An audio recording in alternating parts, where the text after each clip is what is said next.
Hello, good evening, everyone. Welcome to Inside Sports Talk with your host, Joanna Roselli, alongside my co host, an awesome, amazing friend, Ed Cole. Welcome. Happy to be here. Be here with you. How are you? Joanna Rosalie, good evening. How are you? I am beyond description of my emotions, but all in all, I am doing great. Could that be because of the World Series, or is it other things in your life that are having you in these conflicting feelings inside yourself? It's a combination, it's an array of happenings that are Okay. having me feel this way. A lot of positive happenings. That's great. Yeah, and games, we have the World Series, which has kicked off tonight with the Houston Astros and the Atlanta Braves. Unfortunately, neither of my predictions made it, although my backup is the one that is in the World Series right now, Atlanta Braves, which I was not surprised that they would, you know, fight and be able to clinch a spot as far as they've had and make it to the World Series. So, but that we have Green Bay Packers and the Arizona Cardinals facing off Thursday night football. It's a short week for both teams, and they are both my favorite teams in the NFL. So I feel conflicted about that because I don't know who I will be rooting for coming Thursday night. We've had this happen in the past. It happened during the playoffs in the NFL last season. So I will be a wreck on Thursday night. I guarantee that. And then we have the Suns, which they have me in conflicting emotions as well. Um, yeah, there's a lot, a lot happening. You can say that again. Uh, so yes, but I am happy to be here to do a show. It's been a week, a long and short week at the same time. We haven't had a show, unfortunately, on Saturday. That despite all our efforts, that was not able to happen. But we're here now. That's all that matters. We're here tonight. Yes. So let's go ahead and kick it off with some baseball, Ed. What do you say? We have the World Series happening, kicked off, and well, Atlanta's battling. They're scrappy team, and exactly what I expected out of them. And exactly what's happening. But we had some, surprises along the way. What was your biggest surprise approaching in the world in the road, I can't even speak, in the road to the World Series? The fact that both teams that are representing each other's the American League and National League are actually there. I expected it to be LA and Boston. And the way things started off for Boston, the way games 2 and 3 went, the way they hit all those grand slams, the way your Red Sox really jumped on Houston to start off that series, I was like, well, it looks like the Red Sox are pretty much looking like they want to punch their ticket to the World Series, Joanna. But then all of a sudden, Houston just shut that down. And then this is a team that will never quit. They scored, I believe it. I believe I saw a stat on the game tonight. I believe of their 67 runs, like 46 of them came with 2 outs. So this is a Houston Astros team that you never count out, Joanna, because even with 2 outs, even if you have a lead on them in the bottom of the ninth inning, you cannot discount the Astros because they'll come back on you and they'll win the game. But the fact that Houston went off and ran off 3 straight victories after Boston went up 1-0, that's pretty impressive that they were able to do that and win the series and move on to the World Series. Much to your dismay that your Red Sox aren't there, Houston was the much superior team in that series. And for Atlanta, I mean, give them credit. They knocked off the defending world champions. They handled their business, won the first 2 games in Atlanta. And, they went back and forth in LA, and then they came back and wrapped it up in game 6. And they are where they are right now in game 1 of the World Series. So congratulations to both of those teams. They're both deserving of being where they are right now at Minute Maid Park in the World Series for the right to call themselves world champions. I don't know about saying that much, Ed. Oh, well, that's I'm how I just feel. You asked me how I feel. That's how I felt.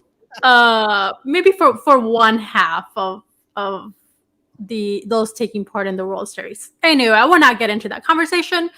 But to get a little bit more into this topic, we have our rock star, the one and only. He is the Sports Cave, Mr. PLR, Coach PLR. How's Go it going, Stros! dude? Go Stros! They got me a cigar. Woo-hoo! I wonder who lost that cigar bet to me. Let me think. Ed, did you lose a cigar bet to me? You know I don't smoke, so it's not me. It's not you. Let's see. No. Let's see Wait a minute. Where'd Joanna go? She's kind of. Well, what happened? I didn't lose a bet to myself. So hi. No.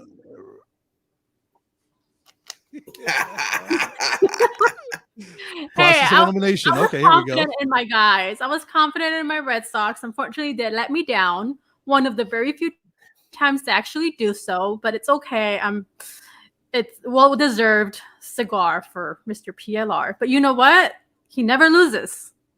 He's undefeated. Go Dusty. So I should have known better. But I'm not. I see. But then I can't be upset with Dusty. See, it is Dusty. So I am happy for him. Although I'm not happy with some others, and that are part of that team. But give it to Dusty.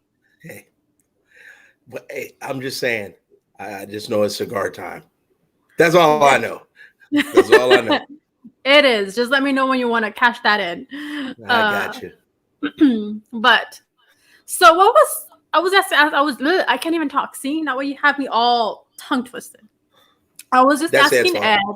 It is Ed's fault. I was just asking him, what was his biggest surprise out of the not the World Series, about this postseason leading up to the World Series? What was yours, PLR?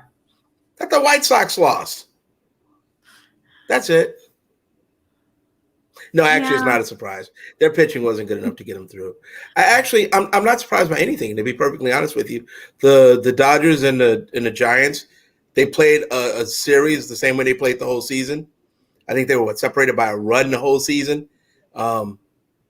They each had bad calls. One for in the regular season that went the Giants' way, one in the postseason that went the Dodgers' way. The Yankees are just poorly constructed, so that didn't surprise me. The Red Sox were a decent team that got hot at the right time. Nothing's really surprised me. Atlanta's been good. People are acting like Atlanta was bad all year. Atlanta's been good. So the Dodgers got injured. Atlanta's hot, took advantage of it. I mean, honestly, I think this is the World Series it's not a surprise. No, not too many surprises. The one I will say is my Boston Red Sox. That is a surprise for me, because I did expect them to go to the World Series, but I didn't even expect them to make the playoffs. Playoffs. Playoffs. That was a bit nerve-wracking. Not gonna lie, that had me on pins and needles till like the last second. So, yeah, but yeah, unfortunately, it's okay, because I'm not surprised about Atlanta. Like you said, they have been a great team all season long. I'm not surprised, seeing them, in the postseason. And hey, lo and behold, not even surprised to see them in the World Series, because this is exactly what I expected of Atlanta. They just have, they just know when to take advantage, and be able to come on top, regardless of whoever it is that they're playing. And we saw that during this postseason. Yep. Agreed. Exactly. Yep. So, prediction time. Who wins? Who's going to be crowned champion? Oh, I'm going with the Braves in 6. Okay. I said the Stros in 5. I'm not backing off of it. I'm not scared. You're going to stick with the Stros? In 5. I said 5. I said put 5. Okay. I'm not flip flopping. Hey. Nobody's arguing with you, bro. What's going on here? Stros in 5. Just arguing here. He's standing by he's backing up and standing by his decision. They got him a cigar. Do you want to make it 2 PLR? 2 cigars? No, I'm gonna get. No, see, I'm from the west side of Chicago. You get paid off first, and then you go from there. So, all right. He's like, no better than that. Well, as much as I want to say Stros, because they are a great team, I'm going to go with the Braves. All right. Yeah, you in I'm- there. I'm Rock gonna- with them Braves. I'm going to. Yeah, I ain't scared. I'm not changing. There you go. I Somebody don't just know. said that a minute I'm ago. debating if I want to go 6 or 7 games. Somebody said that a second ago. I ain't scared. I'm not changing. You scared? You know what? I'm going to go for 7. I'm from DC. I ain't scared. True. Very true. How many did you say, Joe? 6 or 7? You said 7? 7. All right. Okay. So Okay. that's my prediction. I won't be surprised if I come out wrong, because apparently I haven't been right all along this postseason. I don't know. I'm off my mojo. Really Right, off my I'm gonna keep living mojo. on this. I live on this island all by myself. That's cool. I'm just like Tom Hanks. I'm good. Still love Mhm. you. Hey, Nothing's what did my man say in training day? I'm gonna win anyway. I'm That's gonna win anyway. There you go. There you go. But then again, what did I say just a moment ago? And PLR is never wrong. And that's another movie that Joanna's never seen. You never saw Training Day? Training day? Stop. Yeah. Yes, I have. Okay. Oh, have you? Oh, wow. Wow. I was like, if you didn't see Training Day, I'm just gonna hit that disconnect button. Yeah, we probably would have had a heart attack if I would have said no to that one. Man, It's been a minute, man but said, yes, I'm- I actually own it. So after this, I'm probably gonna Oh. pop that. And after the game, I'll probably pop it in. But my you man don't. said, I'm But you've never seen New Jack City or Paul. Or yeah, you could just nail. You could just go down and just do the scroll like this, and they'll just all Me- flop down. she's never seen Menace. I'm sure she's never seen Boys in the Hood or Nah. Did you ever see No. Purple Rain? Where?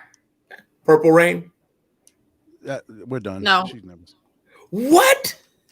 All right, where's my? Let me turn my camera off. I had Where's a- my camera? Stop You know what, camera. I'm Here we go. I'm gonna go ahead and move practice up. Yeah, I was gonna run. Yeah. Told him Yeah, I was gonna run bruh. a couple minutes behind, but I'm gonna just. bro. Feel free to get your boys ready. You know, Ed, what was one of your favorite? I'm just gonna sidetrack everything now. What was one of your I know. favorite scenes in Purple Rain? I'm just gonna sidetrack it now. I'm just gonna have her sit there smiling like I cannot believe he's doing this right now. But I'm doing it. Yeah, I'm doing it. What's one of your favorite scenes? Any scene with Apollonia in it? Man, no. You know the best scene? You know one of the best scenes ever? What? Memorial Day, and Jerome is sitting there. He goes, she walk in. You come get me, I come get you. And the password is what? What? Yeah, what's the password? Exactly. Yes. All right. You remember that scene, Back on- Joanna? You don't remember Yes, I remember that scene vividly. Okay. One of the Okay. best See, scenes in the you movie. Okay. All right. Yeah, what Anywho. did the Muppet say? Moving right along. Yep. Move right along. Okay. Moving right along. See, don't you like it how I just, smoothly just go forward? Mm. I see that.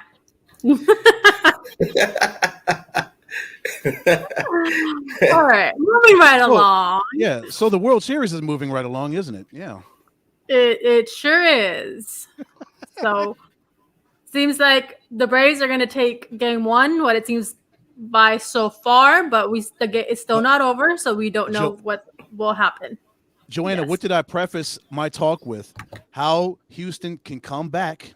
They're the comeback kids. They're the comeback kings of the postseason. Don't ever count this baseball team out until you've got 3 outs in the bottom of the ninth inning. They could come back. Exactly what I just said. It's still not over until it's over. You said, but it looks like the Braves are going to win game one, right? It looks You like did say that. they're going to win. However, But you didn't add the however. You didn't have- you didn't last just- time. no, you because said however. someone I was No, in the no, middle no, of that when someone No. jumped in for me. So anyway, No. moving right along. No. Moving right along. PLR, let's go on to your favorite sport. How about that? Mr. Basketball. And I don't like basketball. You don't like basketball? I thought He you liked loves basketball. basketball. It was like I love love of your basketball. life. You know, yeah. What's up with hoops? What's going on? What y'all talking about? What's the story? What's the giddy up? What's the skilo? So let's go ahead and talk some Suns. Go ahead and go local, right? Right off the bat, the Suns. I don't know what is going on with the Suns. At least they played well against the Lakers, and we'll get into the Lakers conversation here in a moment. But the way that they played against Portland was horrible. That was not good. Not their best game. They have some cleanup to do, and then also against the Nuggets, which was the season opener, the home opener for the Phoenix Suns as well. That was more of what I expected that game to be honest. But just seeing it against the Trailblazers was ugly sight. That was an ugly sight. So what is your takeaway right now? What you're seeing from the Suns, PLR? We'll lead off with you. I know a few things that come to mind for me of what it is that they need to change or need to improve upon. But I want to get your thoughts on the Suns. And there's some news that broke and that could have probably also been a distraction for them. I don't know if that was the case, but I don't think it was entirely. But go ahead. Can I please? Because every time I come on, I'm like short and running, and I never get to hear my man. Can I hear his? May I defer to the senator from Washington? Is that okay? That's okay. Mr. DC. Yes. Well, based off the first 3 games, they played against 3 playoff teams. Clearly, Denver, the Los Angeles Lakers, and Portland. I mean, wow, what a gauntlet start for the Phoenix Suns, and 2 of them on the road. Yeah, they beat the Lakers, but yeah, that game, Joanna, you watched it. You covered the game in your own way, and Paul with his coverage of the game. It's just, I mean, CJ went off, and Damian had 19. Norman Powell had 16. Simons gets 18 off the bench. Nasir Little gets 11 off the bench. Portland shoots 54% from the field. They took 53 pointers, hit almost half of them. Suns get out-rebounded by 10. They've got 14 turnovers. You shoot 32% from three-point range, 9 of 28 from three-point range. Usually those are all recipes for disaster, and that's what happened on Saturday night. They just caught a bad one up in Portland, up in the Pacific Northwest. The good thing is they still have 79 games left, so it's too early to push the panic button. But it was just one of those horrible losses. They're going to have a series of those throughout the rest of the season. It's going to happen. Ed, you said it honestly on the call today, on the Zoom call, and after shoot around, DeAndre Ayton said the same thing. He said, "We're not playing 72 games. We're playing 82 games, and nobody's going to freak out. Nobody's going to panic." In fact, I even think I tweeted out one of his direct quotes when he said, "There's no rookies in here. Everyone knows what they need to do. Everyone is back in here. We're going at each other. We're getting back together. And let's just be honest. They're the only team that opened against a playoff team, go out to LA, and then get a back-to-back on the road, up in Portland. They just got caught. Honestly, this is the NBA. There are nights you just get caught. And I think the Lakers game was a different game for them. Honestly, this is going to sound crazy. I think the results would have been different if they would have played Portland and then went to LA, because no one will admit it, but I think they wanted to beat LA's ass to prove that, to further say that, hey, last year wasn't a fluke. So I think there was a different mentality with that game. And I'm not letting pros off the hook when I say this, but I really do mean it. There are nights you just get up for games when you're playing 82. And I know it's early in the year, but that was, I don't want to call it a statement game. You know what I mean? But it was like Portland's whatever. But we're not going to let the Lakers beat us. So I think it was much ado about nothing in Portland, really. And also, they're also victims of their own successes. They are the Western Conference champions. Whenever they come to a different city or whenever they play a different team, they've got that right by their name. It's Phoenix Suns, Western Conference champions, a team that was 2 wins away from a world championship. So teams are going to gear up and get prepared a little bit differently for the Phoenix Suns than they do other opponents because of what the Suns because of what they did last year. I will tell you one thing. I'm not afraid of Portland. Look, I've said it, and I'm going to keep saying it. There's no team I believe in the Western Conference right now, the way teams are constructed before trade deadlines, before anything happens, that could beat the Suns 7 games. I just don't believe it. I think the Lakers are old and slow. I think Utah doesn't have enough scoring. I think Portland will turn into Portland like they always do in the playoffs. I watched Dallas earlier. It's the same crap. Luka dribbles. It's the Houston Rockets offense that can't beat the Suns in 7 games. So I think if any team has a shot, to be honest with you, it's Golden State. And don't look at me like I'm crazy when I say that. But if Clay comes back healthy, the mix that they have with them young dudes and Steph playing ball the way he's played the last year and a half, that's going to be a tough out for anybody in the West. So if there's any team, I think that's it. But otherwise, the Suns are fine. If you look at the way they're constructed, Cam Payne is out with a pulled hamstring. And they have Alfred Payton, who was a starter in the NBA, and he's their third string. So, and look, Landry Shamet can shoot his ass off. I hope I'm not giving Phoenix fans a news flash, but if you haven't watched this cat, there's a reason the Suns have been after him on the low for 2 years, because he can straight stroke it. This team is fine. I've never in my life said that about a 1-2 team, and I'll be in the house tomorrow night covering the game, and I expect them to revert to Phoenix Suns form and get back in it. And sometimes you know how it goes.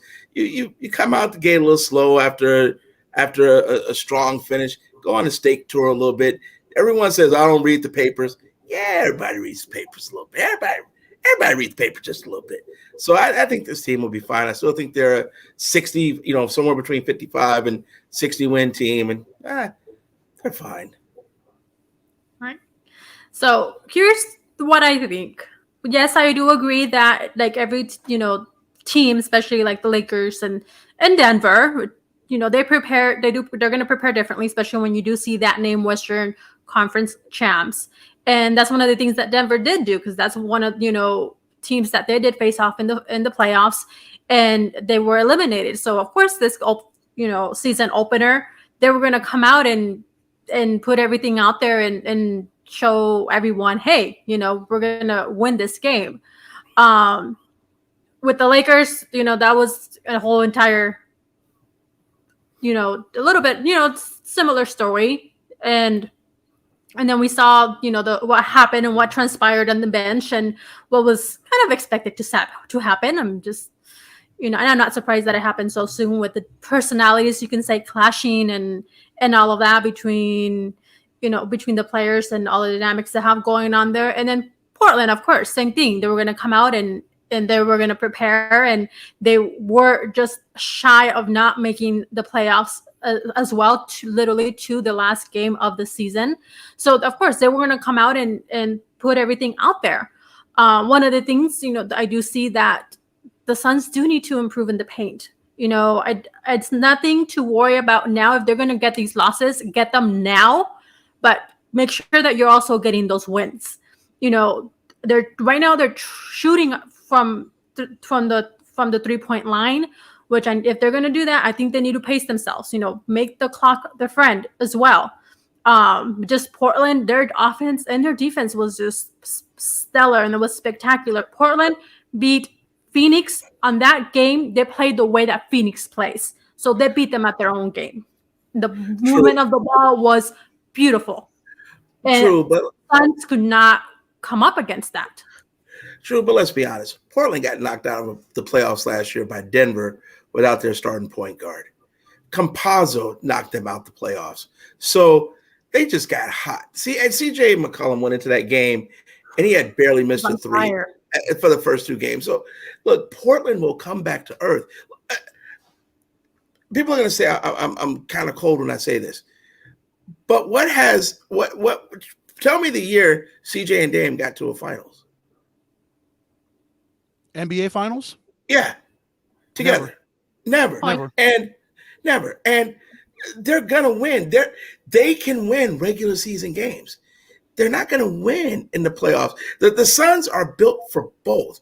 And I'm not worried about them inside. And in LA, I think they had, and I may be off, but they had like 28, 29 assists.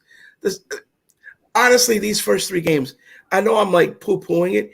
And if this was a couple years ago, 3 years ago, and Igor was still the coach, I would honestly be like, oh crap, here we go again. But this team, Chris Paul, Devin Booker, DeAndre Ayton is in essence trying to get his money. He's going to play hard. Chris is not going to sit on his laurels. Devin, we all know Devin. Then you got guys like Cam Johnson. He's trying to get his money. They're fine. Honestly, if they had started, I would have the same comfort level 3-0 as I do now. There are teams I think need to worry. The Lakers need to worry because they can't find a flow. They're losing right now to San Antonio. They can't find a flow. They really should have lost to Memphis. Ja just missed that last free throw that would have sent the game to overtime. So I like them struggling. You know how it goes. Have you ever, guys, someone could be down and you're just like, yeah, whatever. I'm not worried about it. Big deal. The Suns are fine. I just think this NBA season is going to be a really fun season and a very entertaining season all the way around. And I think the Suns are going to entertain. The one thing that I do find hilarious, I've never seen the Suns with so many insiders. That's funny. If you go on Twitter, everybody's a Suns insider. And half these suckers I ain't seen, as my great-grandmother would say, at Nan game. And Ed knows that phrase. I ain't seen him at Nan game. But everybody now is a Suns insider. Haven't seen him at one shoot around. Haven't seen him on one Zoom. But everybody's a Sun insider. So that's what happens when you win. Everybody thinks they're everywhere and know everything. I think it's funny. That's why this season is going to be so much fun. You know what? Let's since we already got the cigar done, Joanna, because Ed doesn't bet. Ed does everything for entertainment purposes. Me, on the other hand, I'm a scoundrel. So I got the Suns. I got the Suns plus 56 victories. Want a piece of that action there, Jay? Huh? Want a piece of that action? I don't disagree with you. Me neither. All right, I'm trying to get a little piece. Yo, you ain't seen that movie either, have you? A piece of the action. I bet you ain't seen that either. Nope. Let's see your face. Nope. So, with that being said, I do want to touch on some of the Suns players, though. I know we're just 3 games I in. don't want to touch on none of the Suns players. Ed, you want to touch on some Suns players? No, sir. Yeah, I ain't trying to touch on nobody. That'd get me in trouble. That'll get you in trouble. That'll get you in trouble with Julie Fies. She'll get you. Yeah, touching on people. I ain't trying to touch on nobody. I'm just going to sit in the media section. Conversation-wise. Oh, you better clear that up. Let's talk Suns players. You better clarify that. Mikal Bridges has been, playing great. He's just been putting up some numbers out there in the first 3 games. He's right now. One of the things that really has impressed me with him is how he's shooting from the 3-point line. He pretty much has not, he's missed about 50%, 53% out of the 3-point. He's shooting better than any of the other Suns. We have Chris Paul with just shy of 12, 11.7 assists. We have Jay Crowder also with his new role that he's playing out in the court as well. Kind of having a little bit, getting a little bit closer to the rim, getting a little bit more in the paint, something different from what we're used to seeing playing out, out on the court and shooting those 3 points. So kind of getting him more involved in there and those dynamics. So I know, he's learning his ways, and I think that's great of Monty in the way that he's evolving his role. PLR, what do you think about that? Well, when Mikal was drafted, remember they said they drafted a 3-and-D guy, which I thought was funny because anyone that watched Mikal at Villanova knew he could do more than just 3-and-D. But you've got to give Ed, you got to give him a lot of credit because he can go off the dribble now and hit a mid-range jumper on you. He'll take you off the dribble. Now, I think the one thing Mikal learned against Milwaukee is when you're wide open hitting shots, it's a lot different than when they start realize you can hit shots and they start paying attention to you. Milwaukee started paying attention to him. So he had to improve because if you're going to be a viable option, you got to be ready on those nights that Book is off or they're doubling Aiden, or CP3 is off, you got to be ready. And I think, to his credit, he realized that and he worked on that, because there are guys in the NBA that are wide. Russell Westbrook is wide open at 3-point line every night. You know why he's open at 3-point line every night? Because he can't shoot 3-pointers. Yep. No. So Mikal learned that, hey, look, if I'm going to be a viable option, I got to be ready. And I honestly, the growth of that dude from rookie year to now is incredible. It really, truly is. Just the small things that he does defensively. And everyone looks offense, but defensively, he doesn't gamble as much as he used to. He doesn't just trust his athleticism on the defensive end. And in all honesty, you can really put Mikal on 1 to 4 and be comfortable. I mean, you could stick him anywhere, but on a 1 through 4 on the floor and feel good. So I love talking about his offense and what he's learned, but I really love watching that dude play defense. Oh yeah, he's locked down defensively. I know we're only 3 games through the season. I'm just looking at his regular season totals. First, his rookie year, he shot about 34% from 3. Sophomore year, he went up to 36. His junior year, last year, about 43%. So he's progressively getting better, as you mentioned, from that 3-point range. And he's 8 of 15 so far. But yeah, we know he can lock down defensively. But that's the thing, Paul and Joanna. Once people get that film on you and they know what you can do offensively and defensively, what Mikal Bridges can do, they've got film on you. They've got tape on you. They know how to prepare for you. So if you're Mikal Bridges, you have to prepare for the preparation that the guys have against you so that you can become better, because they know every night that Mikal Bridges steps on that court, whether it's at the Footprint Center or it's at the Moda Center or it's at Staples Center or wherever they go, people are looking for Mikal. They're looking for him specifically. Yeah, definitely worthy of that contract extension, and he's showing it. He's putting in the work. He has put in the work, and he's only, like you said, Ed, he's only continuously getting better. And we're seeing that. The one still, of course, waiting on, and it's DeAndre Ayton. He hasn't had bad games at all, but there's some evolution there that's still needed, and it's still not the end of it with the Suns and Ayton. We'll have to come back and circle back to that and seeing where that's going to lie with his contract extension. But yes, they can't do it now. Yeah, they can't do it now. No, not now. It's that time is over. Till the end of the year. So, Joe, in the first 3 games, what have you seen from DeAndre, from your analysis, from your analyst position? What are you seeing from DeAndre that you've seen that he's doing good? The bad stuff, what he can improve on over the course of the next 79 games or so? One of the things I would say getting on those rebounds. I know he's there. He's, at least in that aspect of it, just securing and being able to go ahead and go for those second opportunity points. I think, he's there and he's trying, but I think that can be an improvement to be made there. That's what I think. And maybe, I don't know. That's what I see really off the bat.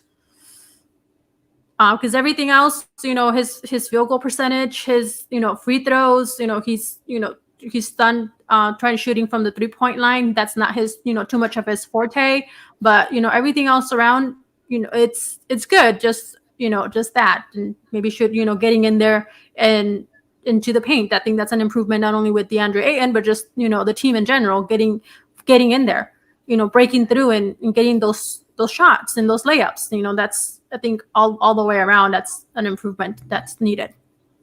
I think there's 2 things that kind of happened to him so far this year, though. When you play Nikola Jokic, it's hard to get a lot of rebounds because he'll pull you out, and he has that up and under, and he has that old man a lifetime fitness game that looks slow, but it's not.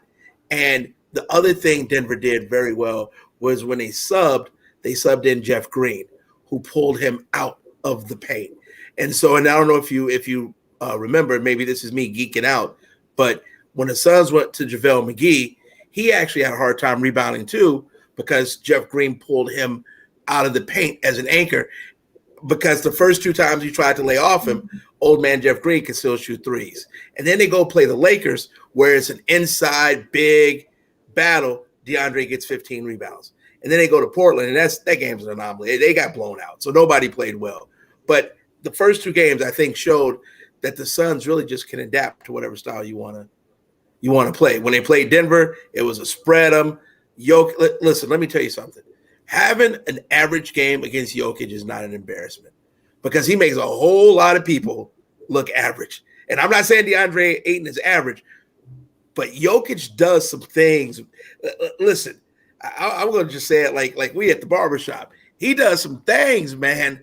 That cat can play. So, yes, he can. So like I said, it's 3 in.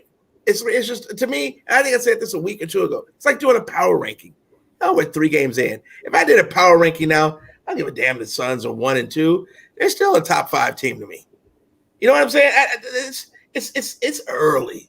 It's just early. And so because of the 3 games and who they played and how they played, and they just got their lunch handed to them in Portland, I think everyone had a bad game. So you brush that one off. Monty said as much.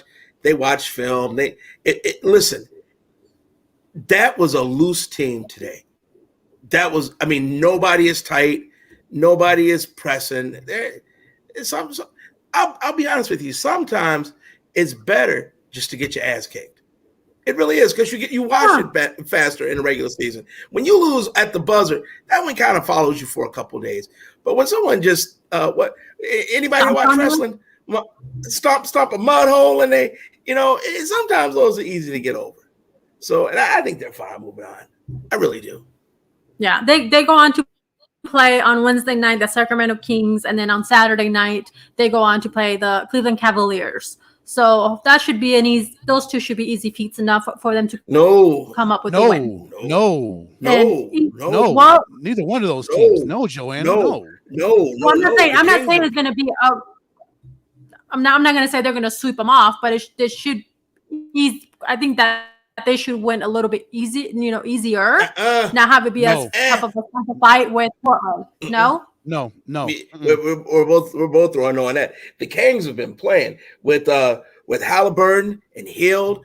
Barnes is playing out of his mind right now. Yes. And King, King, Fox, Swiper, the Fox, they're playing. And over in Cleveland, Mobley is balling.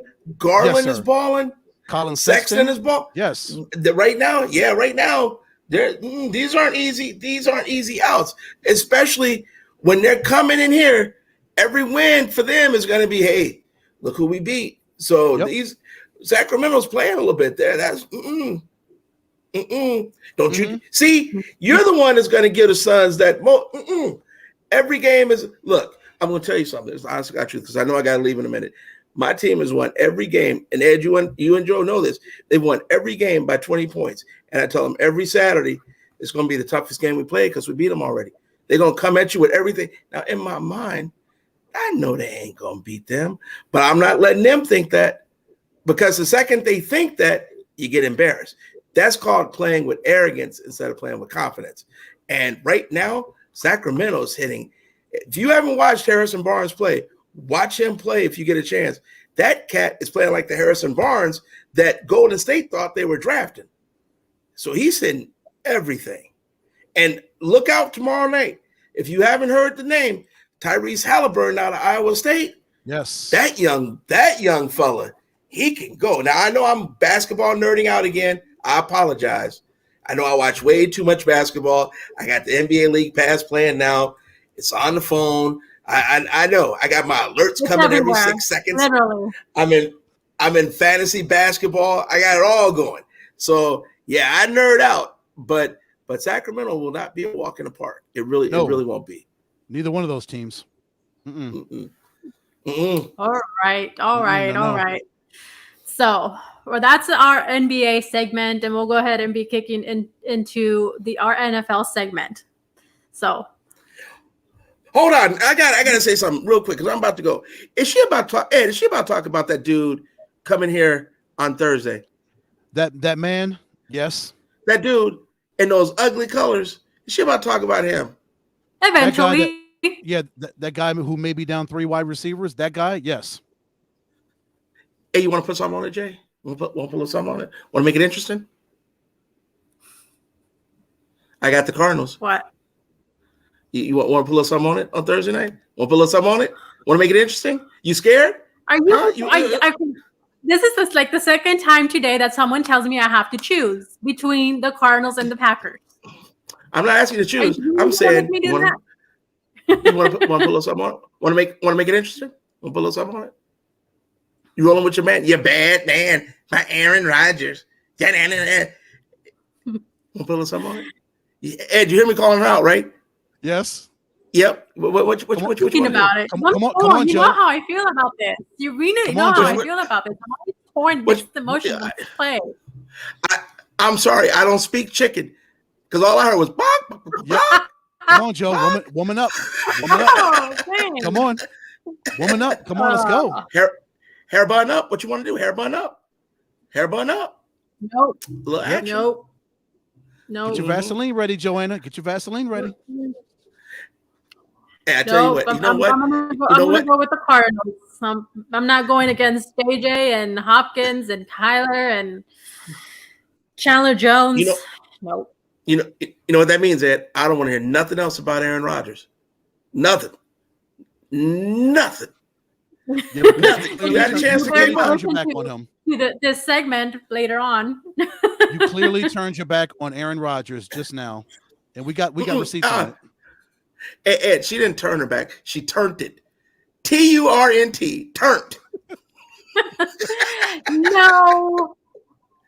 No, I did not turn my back. Full of Aaron. Yeah, this is just another opportunity for him to prove me wrong yet again. Oh, so this is a motivating thing for Aaron. Okay. Oh, yes, it is. I see. Okay. Oh, so you really are slowing the Cardinals out. I'm just saying, Aaron Rodgers proved me wrong, but Arizona is the better team going into week 8. So Ed, she's rooting for Aaron Rodgers to prove wrong. That's what it sounded like to me. What does it sound like to you? That's what it sounds like. Sound like that? It sounds like that to me. I'm wrong. All right, so we're running out of time to talk NFL. So we're down to like 13 minutes, and I gotta get into our good, bad, and ugly. Because I know this can go on for another hour, and we don't have another hour. Sure you got to go, bro? You sure you got to go? Yeah, I literally got 2 minutes. I'm sorry. All right. So in your 2 minutes that you have left, PLR, give me your good, your bad, and your ugly. Matt Nagy is my ugly. Matt Nagy is my really ugly. Matt Nagy is my bad. And I've Matt Nagy is my hideous. And do I have a good? I got a good too, right? I hope he is well. I hope he's in good health as a human because he came down with COVID. But hopefully the good will be that he won't be there on Sunday. So there you go. Noted. Oh gosh, you're just too much. Seriously. Too So much. I apologize. I know I sidetracked. I'm sorry. I apologize from the bottom of my heart. All right. So, Ed, go ahead and give me your good out of week 7. My good were the Cincinnati Bengals going to Baltimore and putting a whooping on the Ravens. I mean, just knocked it out of the park. They went there and destroyed them. Jamar Chase is that dude. That's a bad young man. Oh, man, he's good. Goodness. They said he had the dropsies in preseason. He did. I guess he got over him. He didn't have any dropsies now. 8 for 201 and a touchdown. Yeah. He's Joe good Burrow's now. a bad boy, too. Yes, Joe he Burrow's is. a bad boy, too. I'm so glad he's back and he's healthy, Paul. Mm-hmm. It so sucked when he got hurt against Washington last year. I was like, oh, my gosh. Because I was so excited to see what Joe could do last year, but now he's showing it. Those boys are 5-2. Cincinnati's for real. Thought I'd never hear that phrase. Cincinnati's for real. Ever. But they are. Yes, they are. Goodness. Hey, folks, family, I appreciate y'all. Thanks for having me tonight. Y'all have a good rest of your show. Thank you very much. Ed, get turned up for the rest of the show. When I listen, I want to hear these last 3 minutes, these last 12 minutes turned up. Of course, turned up. T-U-R-N-T. T-U-R-N-T. Turned up. T-U-R-N-T. We'll be sure Turned to up. turn it. All right. Thanks, We'll, my brother. We'll be sure. Jay. I know Ed All right, will be sure. All right, Jay. Thank y'all. Y'all have a Thank good you, show. bro. Thank you. All right now. Have a good practice. Oh my Just gosh. a hoot. No, was not going to be walking into that one. Cardinals a little course. bit too dangerous for that, which we'll get into, and that's will be our last part of the segment for NFL before we wrap up our hour. But going All on right. with the good, What's your good, Joanna? Yes. There you go. my good. What is my good, Ed? Honestly, there was not a whole lot of There's good, a- to be honest. You with know you. There were a what? lot What of my bad good games. was? Mhm. There were a lot of bad games. There were some good outcomes, but I wouldn't say, what was my highlight. My good was Tom Brady. I will say that. My good was Tom Brady. Do you know why, Ed? Because he threw his 600th touchdown, and what he did to that young man at the end of the game, the young man who Yeah. who survived brain cancer. Yes. That's a great. Put that in great, Joanna. What he did for that young man. Oh, That's my good. And then to top it off too, because his 600th, that football, we're throwing his 600th, that it was given away, not by Tom Brady, by someone else. And Mike Evans. he was Mike Evans, yes. So Tom Brady went and asked for it back, but then that fan was gifted a series of gifts in return. So autographed memorabilia, tickets, and some other stuff. So yes, Tom Brady. $1,000 in store credit for the Buccaneers team store. Yes. So, Yes. Whoa. Yes. So Tom Brady is my good. And on top of that, they did come up with the win against the Bears, 38-3, which really was not a game for the Bears. So No. but my good was Tom Brady. That's what I will say on that. How about your bad? Oh, I'm scrolling up and down these scores, Joanna. There's so much bad here. I could go with the Jets losing by 41 to the Patriots, but I'm gonna go with that because I've got an ugly that's worse than that. I'm going with the Jets going to Foxborough and getting absolutely destroyed by the New England Patriots. That team is absolutely horrid, the New York Jets, and it's just another one of those disappointing, horrible starts to the season for the New York Jets. It's going to be another one of those seasons. Them getting scored on 54-13. That's a severe bad for the Jets. Yeah, that's not pretty. Really not pretty at all. But the bad for me, I will say, probably the Carolina Panthers losing against the New York Giants. Okay. Mm-hmm. We have, the New York Giants. They're 2-5. Excuse me. Carolina, not that they're a little bit better on 3-4, but just the Giants going on Carolina and go, beating them 25-3. I want to say that's pretty bad on Carolina. Oh, it's very bad. I mean, Sam Darnold bad. is looking. Darnold was looking like he did in New York with the Jets. He is absolutely. He was awful on Sunday. 111 yards passing, Joanna, and an interception. 111 yards passing for Sam Darnold against a team that was 1-5. Joe, they could only muster 3 points. The Panthers, Joe, against a 1-5 football team, Joe. That's awful. Yeah, you're just saying it all for me right now. You really are. And no wonder the rumors of Deshaun Watson going to the Carolina Panthers have really ramped up because of what Sam Darnold's not done this season. He's been awful this season. Yeah. So, Sam Darnold, oh gosh, I can't even say his name. Goodness sakes. He only threw for 111 yards. PJ Walker was 33 yards. He came in for Sam Darnold. Their rushing yards, I'm not even going to go to that number because it's not even good. And even one of those players has a -3, which is not good. You should not be having a -3. You should not be having a minus number, period. So their receiving yards, yeah. They were a little bit better, but still. To only score 3 points, not even score 1 touchdown, that's just bad. Okay, so Really let's go a little deeper into Carolina's numbers. I'm looking at their third down efficiency on Sunday in East Rutherford, Joanna, 2 for 15. Total net yards, Joanna, 173. They had less than 200 yards of offense in 60 minutes of football. That is inexcusable. What you said. Yeah, not good. Not good. All right. Anything more to say on that, or can we move on to our ugly?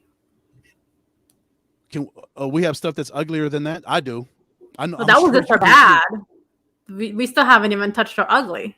Oh. Yeah, let's go on to ugly. All right. So go ahead. Who's your ugly? My ugly is the Kansas City Chiefs, Joanna, losing 27-3 to Tennessee. They fall to 3-4 on the season. Yes, What that's is my going ugly on with- too. I what's agree with going you on on with that the one. Joe, So what's let's have going a on with the Chiefs? conversation about our ugly. Yes. Okay. We got about Then 7 minutes left. Let's do it. Let's go. And well, we have about 3 minutes to talk about KC, Okay. and then we have the rest of our time to talk Cardinals and Packers. Okay. We have to do that in honor of our good friend PLR. So we can't end the show without doing so. But Kansas City, yes, I do want to know what is going on with Kansas City because Patrick Mahomes is not Patrick Mahomes, the one that we know. I know, and I don't know if you saw the game or you saw that play or the video of where he goes down injured and he gets that hit to the head. That is really unfortunate. But just overall, not even Patrick Mahomes, but just the team in general, that's just not the team that we know of Kansas City Chiefs to be whatsoever. So how much is this going to be the team that we're going to be seeing throughout the season? Because it definitely does not seem to be getting any better. It actually seems to be getting worse. I really hope this is not the Kansas City Chiefs that we'll see for the next 10 weeks of the season, because I was texting with a friend of mine who's a huge Chiefs fan. He's from KC. He thinks that it may be everything that's been culminating, Joanna, from the last 2 or 3 years when they had their 2 Super Bowl runs and they won one of those championships. He thinks that all of that has finally caught up to them, and teams have really figured out how to defend against Mahomes and Travis Kelce and Tyreek Hill and Mecole Hardman, all the weapons that he has, and they can't run the ball. They have no running game. Clyde Edwards-Helaire is out, so Mahomes led the team in rushing on Sunday with 35 yards. Williams had 20 yards rushing. They can't run the football, Joanna, and that makes them one-dimensional. Mahomes had just over 200 yards passing, Joe, and he threw an interception. He was sacked 4 times. So give the Titans defense credit. They battered Mahomes all day long. Kelce had 65 yards. Tyreek Hill had under 50 yards receiving. So the defense for the Titans Mahomes fumbled twice. And then now that's not all, but Hardman fumbling another one. So that's 3 total fumbles in a game. That's unacceptable. You cannot win in the National Football League with that, and 4 for 11 on third downs. You cannot convert drives. That's why you only score 3 points. That's one of the main reasons you can't convert. You can't run the football. And on top of that, your ball being intercepted another time. Yes. All that stuff just culminates in what happened in Nashville, a 24-point loss. Yeah. And then with that, you only get 2 punts. Mm-hmm. Only got 2 punts. Yes. Okay. And also, Joanna, they were in the red zone 3 times. Guess how many times they scored? None. 0 for 3 in the red zone. There you go. So it's just ugly, and typically I would want to see a Kansas City game, a Chiefs game. This year I really don't want to see a game because I don't want to see Mahomes playing the way that he's playing. So he's going out there and he's pretty much, or at least the times that I've seen him in some of the video that I've seen, it's pretty much like I don't know. He's just being kind of thrown around when the times that Physically? he's caught. Yeah, physically. Yes. Hmm. Because teams know that's the way to get to Mahomes. You've got to be able to crack through that offensive line, and also the Chiefs have a pretty brand new offensive line that he's trying to get used to and get acclimated with. But in order to get to number 15, you've got to be able to get to him. And by the way, what I mean by getting to Mahomes, that means getting inside of his head, Joanna. In order to get to Mahomes through his head, you've got to get to him physically. And then that affects his mental game, and then that throws him off, and then he has numbers like he had on Sunday, 206 and 1 interception, sacked 4 times. No. Yeah. So let's get out of this ugly mess, Ed, and let's go ahead and look ahead into week 8, and we're just going to do a little quick recap of Thursday. We are short for time, and I promised that I want to have a little PLR segment dedicated to him. So Green Bay Packers, Arizona Cardinals face off Thursday night, 6-1 versus a 7-0 team.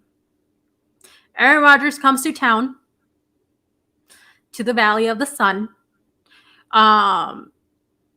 So Aaron Rodgers lost his first game, their 6th consecutive victory. Is they going to make it 7? Or is it going to be 8-0 for the Arizona Cardinals? So Green Bay has held their opponents to 17 points or fewer in 4 of their last 6 games. It's going to be hard for that defense to do that against Kyler Murray and that Cardinals offense, how explosive they are. And also, number 12 might be without Devontae Adams. He's going to be without Alan Lazard. Alan Lazard just went on the COVID list. He's unvaccinated, so he will probably not play. He probably won't even travel with the team tomorrow to get here to Phoenix. And there's no idea whether Marquez Valdes-Scantling will play. So if those two are down and Devontae Adams does not come back negative on 2 consecutive tests, 24 hours apart, he may not even play as well. So he may be down arguably the best wide receiver in football, his top target option for Aaron Rodgers. But we know if that happens and he's down his top 3 receivers, and if Randall Cobb is his number 1 option from a wide receiver standpoint, he's still got Aaron Jones back there in the backfield, Joanna. And it's number 12. It's Aaron Rodgers. We remember all the magical, crazy things he has done in that building with lesser talent. He's done some amazing things in that very building. I'm thinking flashbacks right now of it all. Oh, but here's the one thing, and probably PLR is going to enjoy this, me putting some numbers. And one of the things that Aaron Rodgers has to come up against and face against the Cardinals. Chandler Jones, Marcus Golden. Chandler Jones has 8 sacks. Marcus Golden has 2 sacks. So they're going after the quarterbacks. So that we know that they're not afraid. So that's one of the things that Aaron Rodgers will have to look out for. Chandler Jones and Marcus Golden combined, they have just 10 sacks. And also they've got a Hall of Famer. Kyler Murray and Aaron Jones. And they've got a Hall of Famer on that defense. And the Cardinals have a Hall of Famer, number 99 on that defense too. Remember him? Mm-hmm. J.J. Watt. DeAndre Hopkins. Mm-hmm. Yeah. One of the things, here looking at the numbers too, Kyler Murray and Aaron Rodgers have similar numbers when it comes to passing yards. Just comparing notes here. The rating, just about the same. So it's gonna be a freaking awesome game. DeAndre It should be. Hopkins, another thing too, is that he has a season high of 7 receptions for 53 yards. So, yeah. There's so many weapons on offense that Murray has, and now he's got Zach Ertz. Zach Ertz came in and he caught a 47-yard touchdown against Houston. So now Murray's got another option to throw the ball to at tight end. My goodness gracious. Is he not? He's got a wealth of talent back in that backfield. He's got James Conner and Chase Edmonds. He can hand the ball off to. So it's not on Kyler Murray to run the ball anymore. He's got 2 really good running backs, and he's got AJ Green's playing well, Christian Kirk, of course, and as you mentioned, DeAndre and Ertz now. And oh my goodness gracious, Rondale Moore, the rookie from Purdue, is coming and played outstanding football. His offensive line is strong, and special teams. We know Matt Prater, picking up Matt Prater, which I think is probably outside of J.J. Watt the best free agent acquisition the Cardinals have made. Getting in a quality kicker, and it may come down to a kicking situation, Joanna. That game may be so tight it may come down to a field goal, and if it comes down to that, they know in their heart of hearts Matt Prater is the guy that could win the football game for them if it does come to that. Yeah, I'm just getting chills just talking about this, and I'm already like anxious and just nervous and excited and everything. Yeah, and then Zach Ertz, he just debuted with the team last week, and he on his debut was able to go ahead and register a 47-yard touchdown reception. So he comes from the Philadelphia Eagles. I'm impressed by Zach Ertz. And this is one of the last things that I will say as we wrap up. Right now, we're in overtime. So I just want to go ahead and get this in Zach Ertz. He did not tell any of his teammates that he will be coming to the Arizona Cardinals. He wanted to enjoy the game and play with the big game, play and not have it be all about him. I admire that. He then did not have to, the following game, have to travel with the team. He was not going to play, but he still traveled and was a part of it, studied the game, and got involved.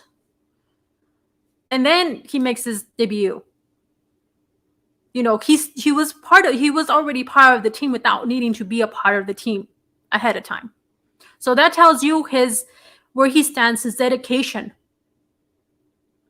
So a guy that does that and that joins you ahead of time and says, no, I'm going to go ahead and travel, or I'm going to join you. I'm going to be a part of this team. And getting to know everyone, getting to know the players, how, get that chemistry, get that camaraderie going. I love that. Yeah. And he saw from a distance what the Cardinals have as far as their talent is concerned. They're not a fluke 7-0 football team, and Ertz knows that. And for the quickest way for him to get acclimated to the system, Joanna, is to get here, get on the charter, go to Cleveland, and learn as much as you can. As you mentioned, chop it up with your new brothers and learn the system. And from all accounts, from what I heard, he met Cliff Kingsbury just right before the Texans game. He didn't meet Kingsbury until right before the game. And how crazy is that? But that's the way this situation happened with Kingsbury coming off of COVID, and this whole the way this Ertz trade went down after they played their game, and then he couldn't play just a couple days later. He couldn't play in that Cleveland game because he had just played on Thursday Night Football, so he couldn't play 3 days later. But that's the way the whole situation and the transaction went down. But Ertz is excited because he knew he's coming to a quality football team that has championship aspirations. Yeah, definitely they do. But this is the last thing I will say on this is that the Packers and Aaron Rodgers will be facing a Cardinals team who are entering week 8 by only allowing 16 points, barely over 16 points per game. So, yeah, I want to know. Yeah, that's a statement. Defense. Mm-hmm. Yeah, and they're making a statement there.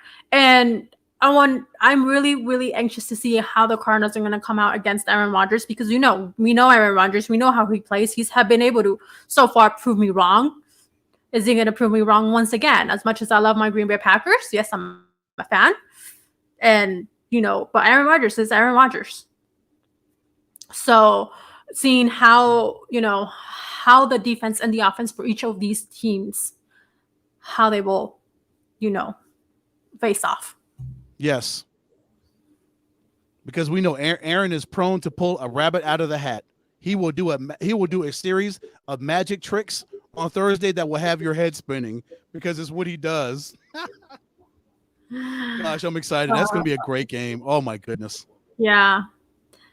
Va a hacer malabares, Aaron Rodgers, and that's something that we say in Spanish, that he will be. It's pretty much saying, making tricks. It's more of a related to a circus, that he'll just, just make some magic, make something happen, and pretty much of what you said. So, yeah, I am not prepared for this whatsoever, but I am excited for it. Well, you better be. It's coming.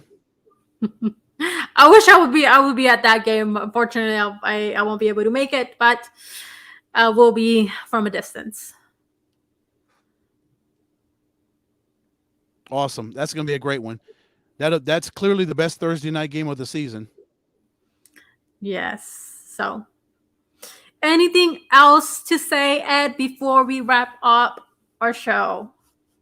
No, I think we covered it all. We got it all in. We got our brother PLR in to talk some really good NBA talk, and we wrapped it up with NFL. Had our good, bad, and super ugly, and we talked about Aaron Rodgers and the Packers coming to Glendale. Yes. So, yeah, I'm excited. All right. So, before we leave for the night, Ed, and sign off, go ahead and let our awesome people know where they can find you. Of course, right here, of course, on Inside Sports Talk, on Twitter at EdCole43, Instagram at EdwardCole301, on Facebook, Edward Cole. And when our schedules can align, I'll be back on Brother PLR's show, The Sports Cave. But that's pretty much all the avenues you can get me on, Miss Joanna Rosalie. All right. And you can find me, Joanna Rosalie, on Instagram and Twitter at JRosalie. That's JROSALYE. You can also find me throughout the weekday on, if you listen to Spanish radio, at La Mejor here in Phoenix. You can tune in from 1 to 2 p.m. I do a segment there with the Deportes al Máximo. And that is 1400 a.m. So 1400 a.m. You can find me there. And then you can find Inside Sports Talk on Instagram at Inside Sportsnet, on Twitter at Inside Sports _. Go make sure you like us on Facebook. Make sure you sign up for our YouTube channel. You can also listen to Inside Sports Talk on... oh my God, I'm spacing here so much. You can find Inside Sports Talk on KSRN Arizona. And then that is all, I believe. I don't think I missed anything. But thank you all for tuning in. This was Inside Sports Talk.